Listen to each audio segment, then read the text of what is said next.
Welcome to Don't IEP Alone, the only podcast dedicated to helping parents navigate the IEP process and hosted by a special education advocate. Your host has been attending IEP meetings for over a decade and has helped thousands of parents go from an IEP rookie to an IEP all-star. Be prepared to learn tips that will be a total game changer for you as a parent advocate and, most importantly, your child's outcomes. Partnered with the award-winning Blog a Day in Our Shoes, you'll be confident, knowledgeable, and actually looking forward to your next IEP meeting. Don't IEP alone. Get ready.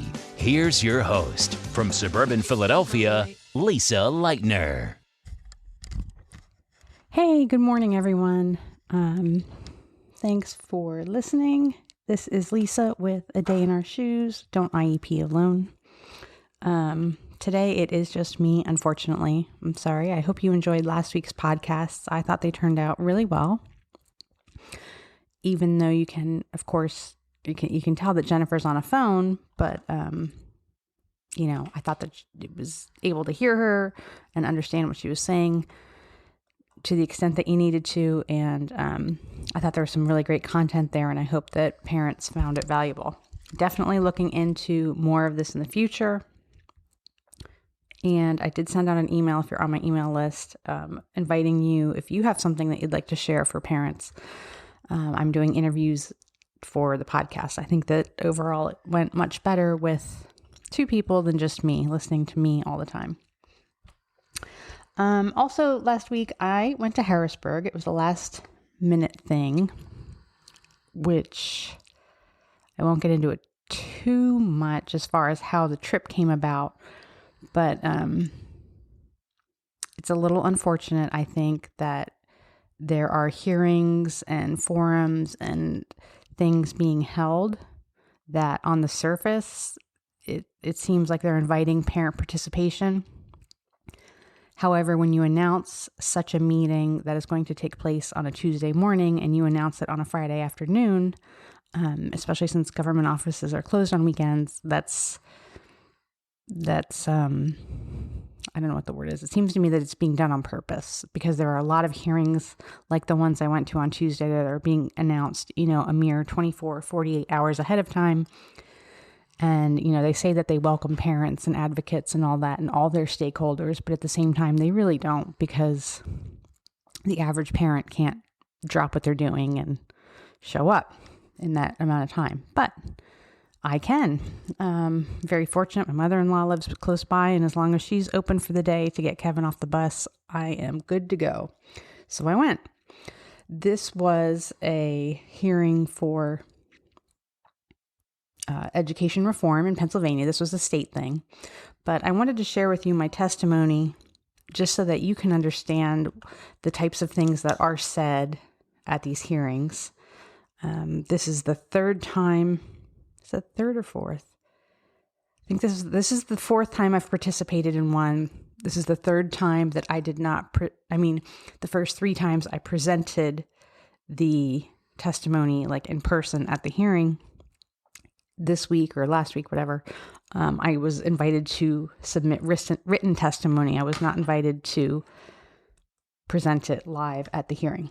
But my friend and fellow advocate Susan did, so I went with her for moral support and to help her and everything. And anyway, I was still, written testimony.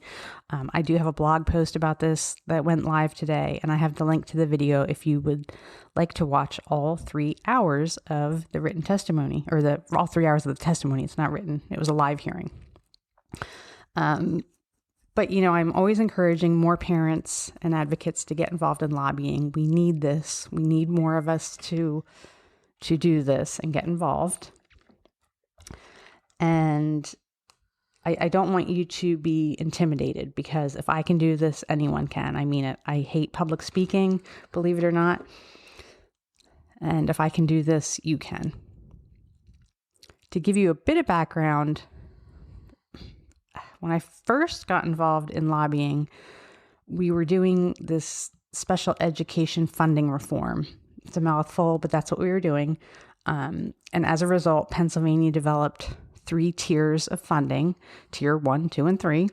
And they were a child's state funding on special ed, or as far as special ed, is based on their level of needs rather than just a flat rate, which it had just been a flat rate. So then some kids like mine weren't receiving enough funding and other kids were receiving too much. But in the end, it really didn't balance out. So anyway, so we have these 3 tiers. However, the charter schools in our state are not held accountable to the tiers, which I'm going to get to in a minute when I share my testimony with you. But anyway, that's the background. I was invited to meet the governor at the time in 2013 and watch the signing of this legislation because we had worked so hard on it. Anyway, that's the background. So I was just going to share with you my testimony today, and I'm going to begin right now. More than 6 years ago, I sat in the William Tennant High School auditorium in Bucks County with my kids, then Governor Corbett, and many of you who are here today. We were celebrating the passage and signing of the special education funding reform. So it's very frustrating and disappointing for me to have to ask the committee for the same things we've been asking for over a decade. My name is Lisa Leitner, and I am still an award-winning special education advocate who lives with her family in Avondale, Chester County. I consult with and guide families whose kids are struggling in school, with or without IEPs, and I help parents learn the IEP process. For 3 years, I chaired the Chester County Right to Education Task Force. I have previously served as a Bureau of Special Ed Compliance Monitor. I have served as a director on numerous boards for disability and education-related organizations, and am currently serving on the Devereaux Advanced Behavioral Health Family Advisory Board and the Parent Advisory Committee for Education Voters, PA. As the committee is aware, both public schools and charter schools are bound to IDEA and Pennsylvania special education regulations. It doesn't make sense to hold both groups accountable to these laws, but only one must follow the funding formula that was drawn up by the commission. Not only do charter schools not have to follow the funding formula for special education, the commission was actually legally prohibited from even discussing application of the new formula to charter schools. I can tell you with both data and anecdotes, funding is everything when it comes to special ed. Pennsylvania's special ed costs have risen almost 30% in recent years, while state funding has increased a mere 4%. In 2008, the state picked up about 32% of the cost of a special education student. 11 years later, the state's share is 23%. I'd like to speak to some of the personal factors that families struggle with in dealing with IEP issues. Our kids are not welcome anywhere but the public schools. Yes, the laws say they are welcome in charters, and I'll get to that in a moment. But due to the expenses associated with our kids and the lack of funds available, IEP parents often have quite unfriendly relationships with their neighborhood schools. Parents recognize needs in their kids and they ask the schools for help. Then they are repeatedly lied to that their child does not need such services, or they are stonewalled and told no repeatedly until they either back down, homeschool, or try to get into a charter. So the families who need to rely on public schools the most often have the most contentious relationships with their districts. This brings me to special education and charter schools. It would make sense that a parent who is unhappy with her child's education in her neighborhood school, as IEP parents often are, that they would be seeking the opportunities promised by charter schools on the Pennsylvania Department of Ed's own website, such as improved pupil learning and increased learning opportunities. Statistically, we know that isn't happening. Statewide, the traditional public schools are still educating 92 to 93% of all children with IEPs. Charter school personnel either play by their own set of rules or are terribly uninformed when it comes to their responsibility in providing special ed. I have met many parents who are outright told, "We cannot meet your child's needs here. You need to go back to the district." Charter schools like Mastery, who do provide a significant amount of special education, are not the norm. Unfortunately for parents, they are the police officers when it comes to IDEA, and parents are the only measure of whether an IEP is satisfactory. If a parent does not file due process, which is expensive and time-consuming, it is assumed that the IEP and IEP compliance is adequate. I can tell you with 100% certainty that is not true. Many times, a charter will advertise that they welcome IEP students. But again, data and parents tell a different story. Charter schools in Pennsylvania have a very disproportionately high rate of Tier 1 students as compared to the traditional public schools. And why not? They're receiving full funding since they don't have to follow the formula. However, once a child starts to trend toward needing more supports and services, the climate at the charter school often changes. If they aren't outright told to return to the district, they are just invited to return in not so subtle ways. Teachers and administrators will start to be not just unfriendly, but downright hostile toward the student, the siblings, and their parents. At best, children are excluded from activities. At worst, they are repeatedly suspended and sometimes even expelled for even the most minor of behaviors. In other words, they will be bullied into returning to their home district. The data is clear. Not only do some charters have an IEP student rate of 3 to 4% when our state average is above 15%, but they have a disproportionately high rate of Tier 1 students. Students from Tiers 3A and 3B are all but non-existent in the charter school world. The two most common IEP qualifying disabilities in charter schools are SLD and SLI. Those are speech and language and specific learning disability, making up almost 60% of the IEP population in charter schools. These are also the categories with the lowest per pupil expenditures. Not only does that charter school receive more money than what the state's commission thought was an appropriate amount, it puts an undue burden on the traditional public school because they have such a high percentage of Tier 2 and Tier 3 students. When such a limited pool of resources is available to Pennsylvania's most vulnerable population, disabled children, I struggle to understand why legislators give some of the funds to those who don't qualify for them per state regulations. Furthermore, charter schools do not have to tell us what they do with the money, not even the excess money. A 2014 PASBO study revealed that statewide, charter schools received $356 million to provide special education, but only spent $150 million educating students with IEPs. Where did that $200 million go? Why are charters allowed to spend millions on advertising when so many disabled children are not having their needs met? Why is it accepted and even encouraged by some members of the Pennsylvania legislature that charters will receive this money while so many children and families are struggling? This is just one small area of charter reform that needs to be addressed. The charter schools should adhere to the funding formula just like the public schools. There also needs to be more accountability to the funding they receive. Chapter 14 revisions should also include holding charters accountable to the same physical plant regulations that traditional publics are held to. In many cases, the lack of facility changes and upgrades leads to children with disabilities being excluded from that school. Why are traditional publics held accountable to over 38 pages of building regulations in Chapter 14, and charter schools get one paragraph? Lottery admission protocols need to be transparent. Maybe it's bad luck or a large statewide coincidence, but disabled children who are in Tier 2 and above rarely win when it comes to charter lottery admissions. When a student returns to their home district from a charter school, many times they require months and even years of remediation. There needs to be some type of reimbursement system set up so that the public schools do not have to spend their already limited funds to remediate a former charter student. It's not fair that the traditional public loses money once when the child is at the charter school, and then again when they return because of the remediation costs. After all, we were promised a lot by charters, and 2 decades later, they have failed to deliver.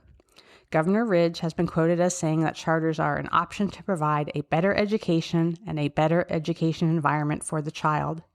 Apparently, Governor Ridge and I have different definitions of the word better, because in almost all achievement measures, charters are barely holding their own statistically with the neighborhood publics and in many cases totally missing the mark. We were promised that the charters were going to be incubators of innovation, and instead I'm seeing things like children being given speech evaluations over the phone and physical therapy exercises done over Skype. I want to wrap up by saying my criticism of charters and how they handle special education and their funding in no way should be construed that I think that our public schools are excelling at this task, but that's another hearing for another day. The special education funding formula is a start, but it's been a painfully slow start. Overall, we need to not just follow the formula, but there needs to be more funding in that funding stream. However, we can begin to allocate funds to the kids who need them most by gathering up what is falling through giant loopholes. It was a tremendous opportunity missed back when the formula was implemented, but that doesn't mean we cannot start doing the right thing going forward. Charter schools are not taking in their fair share of IEP students, and certainly not their fair share of students beyond Tier 1. If they are not willing to open their doors to and educate all of Pennsylvania's children, then they should not be funded as if they are. And that's it. That was my testimony. So yes, it takes some time, it takes some practice, it takes some research, because you want to have statistics and facts to back up what you're saying. But, any parent can do this. Join the email and listservs on your state legislature's website so you can hear about things like this and start to make your voices heard. Okay, and once again, as always happens when I yell from the rooftops about the need for charter reform, I am not trying to close the charters, but it's not fair. It is not fair the way it is set up right now. I don't want to hear that they don't receive the same amount of funding, because you can't tell me that educating a child in a school building is the same cost as educating a kid in a cyber charter who's sitting at home on a laptop. It doesn't cost the same. Don't try to tell me that it does, and yet they're receiving the same amount of funding. Okay, and they go, oh, but the brick and mortars, they don't receive as much funding.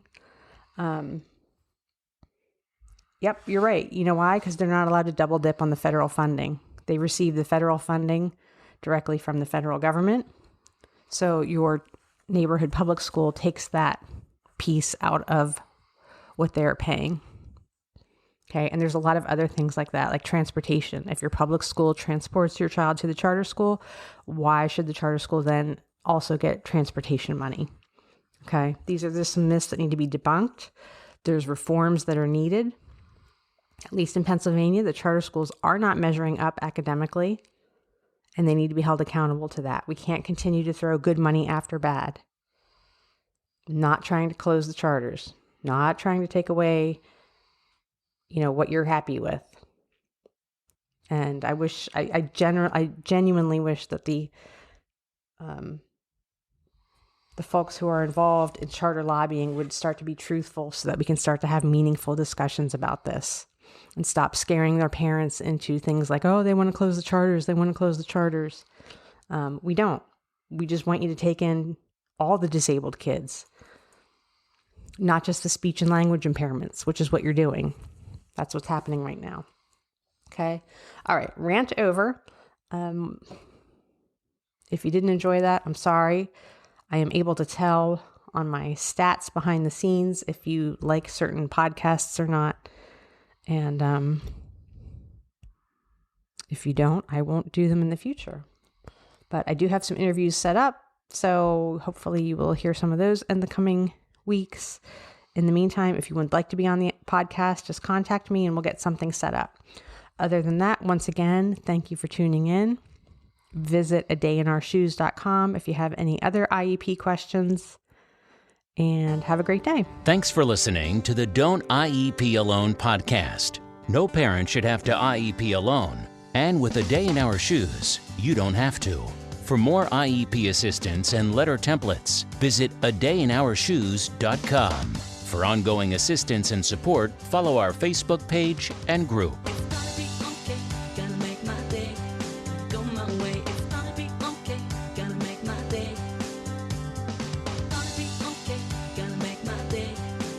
My way.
my way.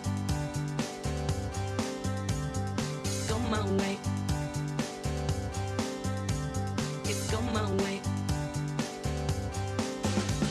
It's go my way.